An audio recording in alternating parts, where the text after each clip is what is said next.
It's now time to reflect on this week's Sunday Gospel. Isang mapagpalang araw po sa inyong lahat. Ako po si Father Senki Manabat, ang rektor ng Cathedral of the Immaculate Conception at Parish Priest ng Santo Domingo Parish dito po sa magandang isla ng Batanes, dito po sa bayan ng Basco.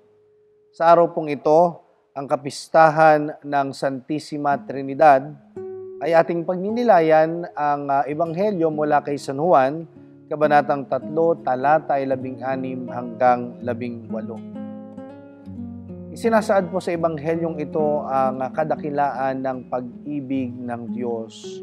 Kung kaya nga ba't masasabi natin, sa araw na ito ipinapaalala sa atin ang unang-unang katotohanan na si Kristo ang pag-ibig o si Kristo ang dakilang pag-ibig ng Diyos.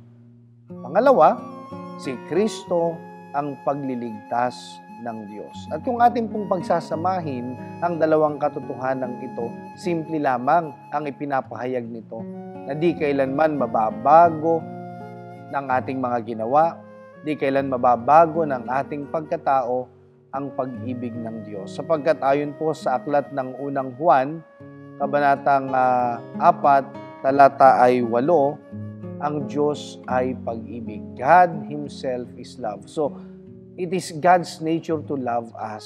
Despite our sinfulness, despite who we are, mahal tayo ng Diyos at isinasama niya tayo sa plano niya na pagliligtas. Ngayon, mga minamahal kong mga kapatid, upang mabigyan pong diin ang pag-ibig ng Diyos na siyang ipinahahayag sa ating Ebanghelyo ngayon, nais ko pong bigyan kayo ng isang maikling kwento tungkol sa ating pagninilay.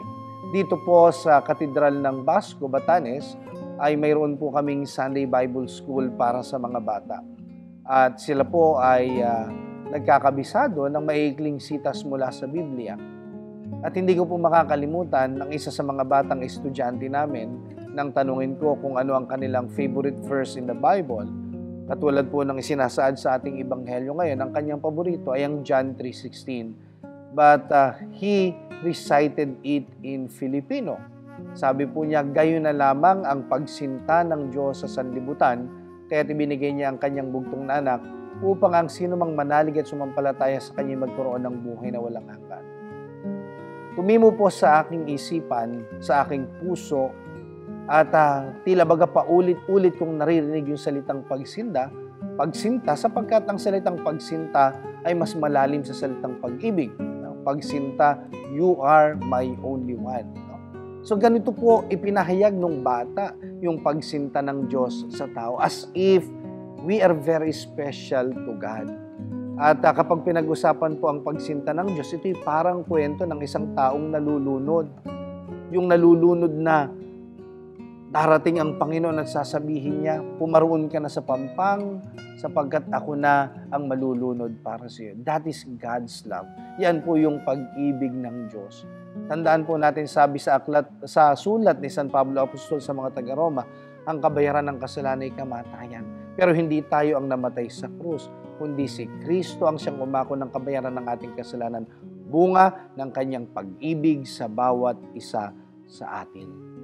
Kaya po, ang katotohanan ng ipinapahayag ng Ebanghelyo nagbibigay sa atin ng pag-asa. Sino ka man kapatid, anuman ang iyong ginawa, iniibig ka, sinisinta ka, minamahal ka, at natatangi ka sa Diyos. Ito po muli si Father Senki Manabat. Sa wika ng ating founder na si Father Patrick Peyton ay muling nagpapaalala sa inyo, the family that prays together stays together, and a world at prayer is a world at peace. God bless you po.